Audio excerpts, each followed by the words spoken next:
হে hello everyone, আজ ছিল মহাশিবরাত্রি। তো আমি আর বৌদি দুজনে রেডি হয়ে বেরিয়ে পড়েছি জল ঢালতে যাওয়ার জন্য। আমাদের সাথে মাও ছিল। দেন আমরা পৌঁছে গেছি সেই মন্দিরে। আমাদের বাড়ির পাশে এক শিব মন্দির আছে সেখানে। তো তারপরে এসে আমরা লাইনে দাঁড়িয়ে পড়েছি। আর লাইনে দাঁড়িয়ে থাকতে লাইন পেরিয়ে আমরা চলে এসেছি মন্দিরের ভেতরে।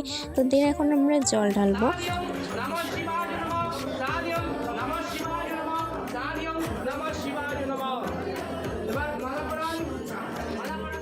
তো ভালো করে মন্ত্র পড়ে আমরা জল ঢেলে নিলাম।